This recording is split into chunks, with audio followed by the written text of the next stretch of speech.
জয় শ্রী হরি শ্রী বিষ্ণু নারায়ণ। আজকের বিষয় হচ্ছে নখ চুল দাড়ি যেদিন সেদিন তো কাটতেই নেই। বিশেষ করে কিছু কিছু দিন আছে যেগুলোর কথা আমি বলে দেব, এবং কাটলে কি হয় সেটাও বলে দেব। কোন দিন কাটলে কি হয় সেটাও বলে দেব। তার সঙ্গে এটা বলবো যে জন্মদিনটা পালন করা উচিত।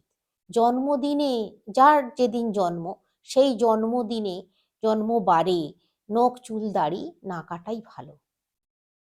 তবে হ্যাঁ, অনেকের মনে এইটা প্রশ্ন আসতে পারে, আমাকে করতে পারেন আপনারা, যে যখন কোনো বাড়িতে কেউ মারা যায় তখন তার শ্রাদ্ধ বা ঘাট শ্রাদ্ধর সময় তখন তো নখ চুল দাড়ি ফেলতেই হয়, কাটতেই হয়। তো সেই দিনটা যদি উম, ওই বৃহস্পতিবার বা যে দিনগুলো আমি বারণ করছি সেই দিনগুলো পড়ে যায়, তাহলে কি করবে? তাহলে সেই ক্ষেত্রে কিন্তু ছাড় আছে, শুধুমাত্র সেই ক্ষেত্রে ছাড় আছে। ওই সময় আপনারা আপনাদের যেই দিন পড়বে, অসৌজ যেদিন আপনাদের কেটে যাবে, যা কাটাবেন অসৌজ, যা যেদিনে কারোর 10 দিনে, কারোর 12 দিনে, কারোর 15 দিনে, কারোর 1 মাসে অসৌজ কাটান। তো তো সেই দিনটা আপনাদের যে দিনটা পড়বে সেই দিনটার জন্য কিন্তু ছাড় আছে। সেই দিনটা আপনারা আপনাদের কাজ করতে পারেন, ক্ষৌর কাজ। বাকি অন্য সময় কিন্তু এই দিনগুলো মেনে চলা উচিত। যেমন ধরুন রবিবার দিন। রবিবার দিন চুল দাড়ি নখ কাটলে কি হয় জানেন তো? ধন হানি হয়। সোমবার দিন, সোমবার দিন চুল দাড়ি নখ কাটা কিন্তু খুব শুভ বলে মানা হয়, শাস্ত্রে আছে। এটা আমার কথা কিন্তু নয়, এটা শাস্ত্রের কথা। আমি পেয়েছি তাই আমি আপনাদেরকেও জানিয়ে দিচ্ছি। মঙ্গলবার দিন, মঙ্গলবার দিন চুল দাড়ি নখ কাটলে আয়ু ক্ষয় হয়। তো জেনে শুনে কে তার আয়ু ক্ষয় করতে চায় বলুন? অতএব মঙ্গলবার দিনটা কিন্তু অবশ্যই মানা দরকার। চুল দাড়ি নখ না কাটাই বুদ্ধিমানের কাজ। বুধবার দিন, বুধবার দিন চুল দাড়ি নখ কাটলে কিন্তু শুভ হয়। ওই দিনটা ভালো, ওই দিনটা আপনারা চুল দাড়ি নখ কাটতে পারেন। তবে দেখবেন যদি পূর্ণিমা পড়ে যায়, অমাবস্যা পড়ে যায়, তাহলে কিন্তু নখ চুল দাড়ি কাটবেন না। আমি যে সোমবার বুধবার এগুলোর কথা বলছি, ওই দিনটা যদি পূর্ণিমা অমাবস্যা এগুলো পড়ে যায় তাহলে কিন্তু নখচুল দাড়ি না কাটাই ভালো। এমনকি একাদশীর দিনও কিন্তু নখচুল দাড়ি কাটা চলে না, মানতে পারলে ভালো। বৃহস্পতিবার দিন, বৃহস্পতিবার দিন করলে চুল দাড়ি নখ কাটলে অপযশ হয়, অপমানিত হতে হয় মানুষের কাছে বারে বারে।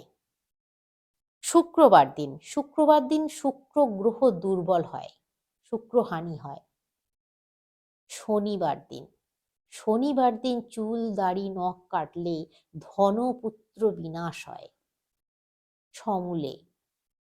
তাই বলি কি, শনিবার দিন অবশ্যই মানা দরকার।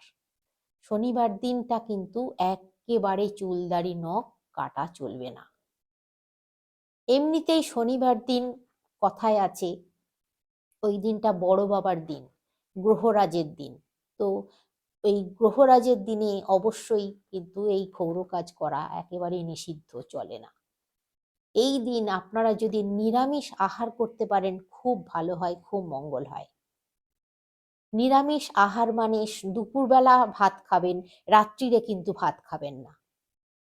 এই দিনটা যদি এইভাবে পালন করতে পারেন আপনারা, আর যদি গ্রহদোষ থাকে আপনাদের, যে বারে বারে আপনাদের নিজেরাই বুঝতে পারবেন, আপনাদের যদি গ্রহ দোষে পড়েন, আপনারা শনি গ্রহের দোষে পড়েন, কোপে পড়েন, তাহলে আপনারা নিজেরাই বুঝতে পারবেন বারে বারে মানুষের কাছে অপমানিত হচ্ছেন, বারে বারে কোনো দুর্ঘটনা ঘটছে, সংসারের মধ্যে অশান্তি, রাগারাগি, ঝুট ঝামেলা লেগেই আছে, ঘরে মন টেকে না, বাইরে চলে যেতে ইচ্ছে করছে সব সময়। এই সমস্ত জিনিসগুলো কিন্তু আপনাদের মধ্যে আপনাদের সঙ্গে ঘটবে। তাই বলি কি, শনিবার দিন তো নখ চুলদাড়ি কাটবেনই না, আর সারাদিন নিরামিষ খাবেন। নিরামিষ খেয়ে আপনারা যদি সন্ধ্যার সময় বড় বাবার কাছে পুজো দিতে পারেন সর্ষের তেল নিয়ে গিয়ে, তাহলে খুব উপকার পাবেন। তার সঙ্গে ধূপ মোমবাতি অবশ্যই জ্বেলে দিয়ে আসবেন।